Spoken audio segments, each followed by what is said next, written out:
कुछ अपने मुख से बोल दे। तू बता दे बेटी आखिरकार तेरी ये दशा किसने किया बेटी, तू अपने मुख से बोल।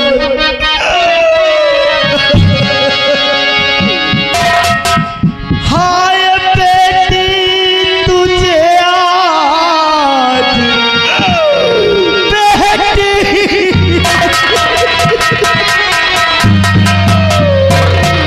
हाय बेटी तुझे आज ये क्या हुआ, खून से आज क्यों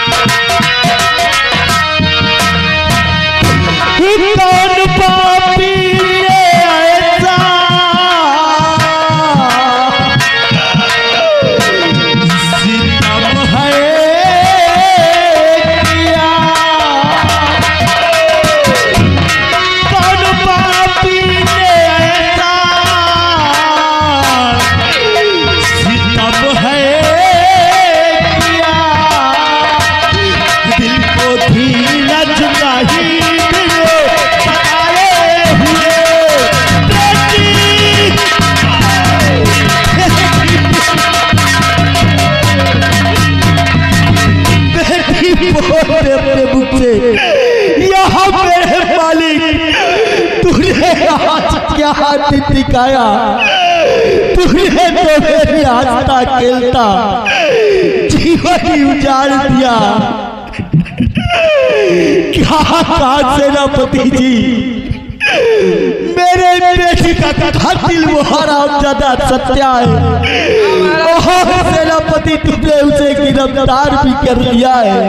महाराज आपके सामने उस अपराधी को प्रस्तुत करना चाहता हूं, मैं उस हरामजादे से राजकुमारी की चाहता हूं।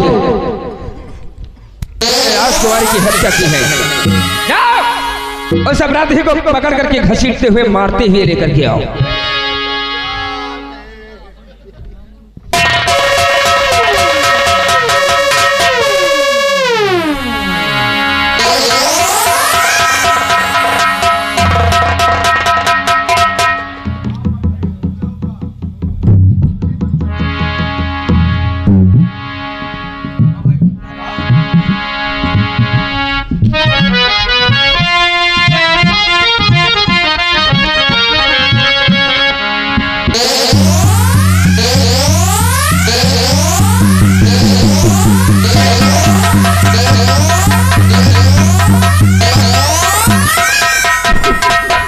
मंत्रीवर, सबसे पहले इस हरामजादे के दोनों हाथों की हथकड़ियां खोलो, मैं इससे दो बातें करना चाहता हूं। बोल सत्या, मैंने तेरे बारे में बहुत सुना था कि सत्यनगर का कोई सत्या नाम का ठाकुर है जो कि सत्य का पुजारी है। फिर बोल सत्या, आखिर तूने मेरी बेटी को क्यों मारा? सम्राट नहीं, आखिर मैंने कोई खून नहीं किया है, ये सत्या बिल्कुल निर्दोष है, मुझे बेवजह फंसाया जा रहा है। सत्या नहीं, तू सत्य सत्य बता, अगर तू सत्य का तू सुन मेरी बात।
और किया है नहीं, झूठ बोलना है कौन मैंने किसी का,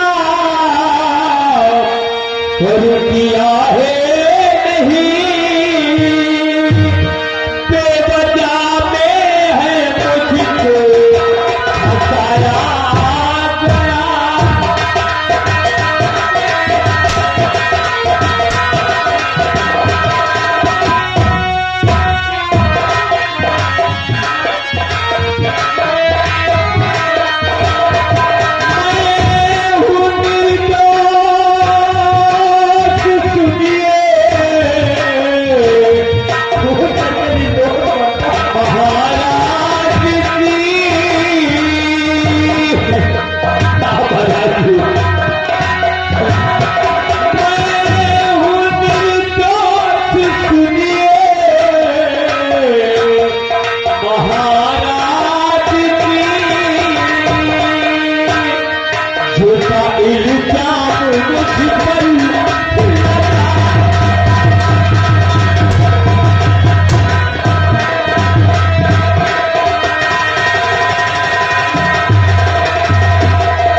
तुझे तो देख कर मेरा खून दौड़ा जा रहा है।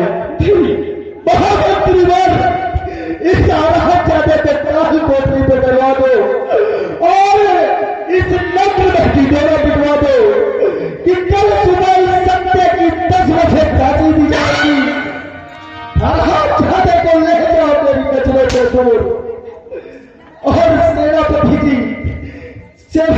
जी सबसे पहले चलकर हम अपनी बेटी का अंतिम संस्कार करते हैं।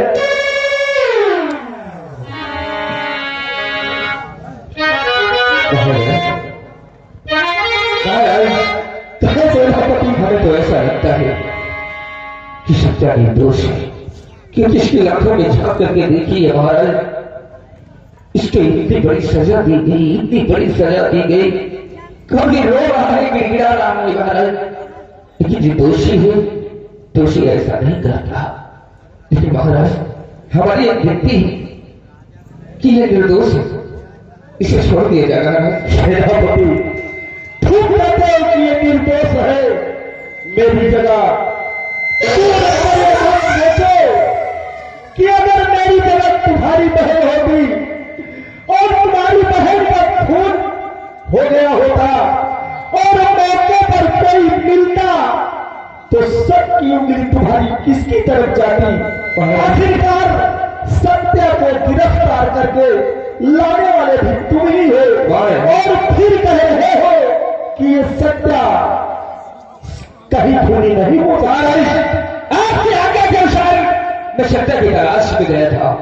मैं देखता क्या हूं कि वहां पर 2 लाशें पड़ी हुई थी, एक लाश बंधु किसान की और एक आपकी राजकुमारी की।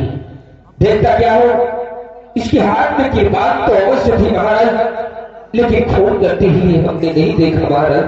तुम कहते हो सेनापति कि तुमने खून करते हुए नहीं देखा, पर इसने कुछ समय पहले हमारे महामंत्री को मारा और हमारे खेतों पर कब्जे की बात की, मुझे इस राज्य से भाग जाने की धमकी दी, यहाँ तक कि इसने नंदू किसान को भी मार दिया और इस हरामजादे ने मेरी बेटी को भी मार दिया। और आज यहाँ मेरे सामने खड़े होकर आप मुझसे यह कह रहे हैं कि ये खूनी नहीं हो सकता। मैं तुम्हारी बातों को सुनना नहीं चाहता और महामंत्री और ले जाओ इस हरामजादे को, इसे जेल में डाल दिया। एक बार फिर सोच लीजिए महाराज, हो सकता है आपका निर्णय गलत हो जाए महाराज। इस वक्त सेनापति मेरी बहन का खून हुआ है और मेरी बहन का खून हुआ है और मेरी भी आंखों में खून झलक रहा है, इसलिए मैं इस हरामजादे को देखना नहीं चाहता। और हाँ, यह पूरे नग्न में ढिंढोरा भी पिटवा दिया जाए कि कल इस हरामजादे की 10 बजे फांसी दी जाएगी। दादी सम्राट जिस तरह आप ये सत्ता रियासत चलाते हैं, आप सत्ता रियासत की जनता के देवता हैं, उसी तरह मैं भी अपने सत्य में रियासत का जमींदार हूँ। लोग हमारी सत्यता की मिसाल देते हैं हुजूर। आप भी एक अपने राज्य के महाराज हैं, मैं भी अपने रियासत का जमींदार हूँ। अगर तू अपनी रियासत का जमींदार होता तो सबसे पहले ये बता कि तूने हमारे महामंत्री को ही मारा और यहाँ तक कि मेरे खेतों पर कब्जे की बात की और इसके बाद मुझे इतराज से भर जाए। आपके महामंत्री पर हाथ उठाया, लेकिन उसकी वजह उसकी गलती थी, क्योंकि सत्य की सावंत है कि सत्य में लगे कोई भी गलत करना हुआ पकड़ा जाएगा, तो सत्य उसे सजा जरूर देगा। लेकिन आज अगर ताश मुझ पर बीत रही है तो मैं अभी कहता हूं मैं को निर्दोष हूं। और यार हमारी बात सुनो, इस राज्य में इस सरकार में कोई ऐसा इंसान नहीं है जिसने कि पाप ना किया हो। कहीं न कहीं खुद ने खुद इंसान को चूक हो जाती है और उसके हाथों गुनाह हो जाता है कि यार हमारी बात सुनो, और ये सारे कोई निशान चुनो कि जिसने पाप ना किया हो, जो पाप ना हो, जिसने पाप ना किया हो, जो पाप ना हो।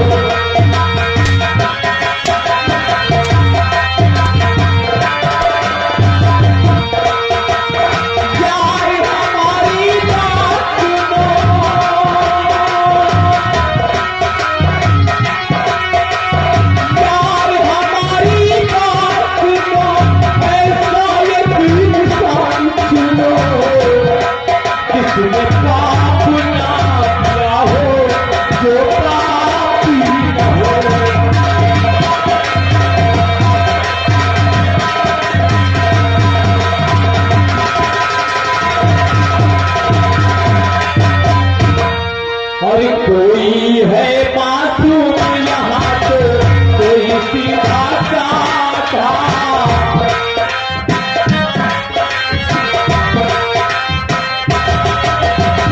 कोई है मासूम यहाँ तो कोई सीधा साधा।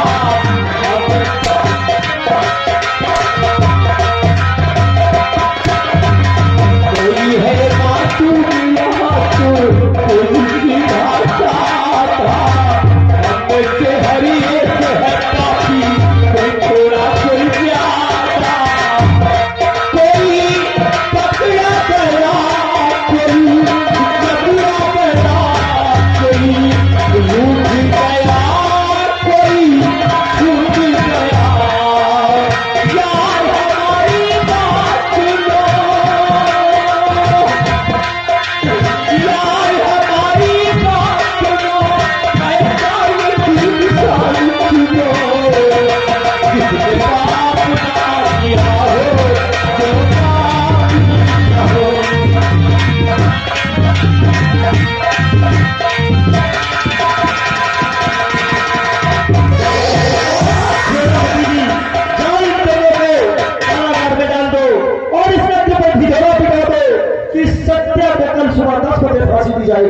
जैसे आप कहते हैं सत्या, मैं कानून का मुलाजिम हूँ और सदैव महाराज की आज्ञा का पालन किया करता हूँ। हम जानते हैं तुम निर्दोष हो, लेकिन क्या करूँ? मैंने आपको इस समय भी कहा था कि कहीं ऐसा ना हो जाए कि आपके हाथों एक बेगुनाह की मौत हो जाए, लेकिन आपने मेरी एक न सुनी। मैं मजबूर हूँ सत्या, ये फैसला आपके और महाराज के बीच का है, मैं कुछ नहीं कर सकता इसमें। चलो तकदीर आपसे रूठ चुकी है तो आप क्या कर सकती है, क्योंकि ये संसार एक ऐसी नदी है, किसी को कुछ नहीं पता किस वक्त कौन सा मोड़ आ जाए और कौन कहां से कहां चला जाए। कि संसार है एक नदिया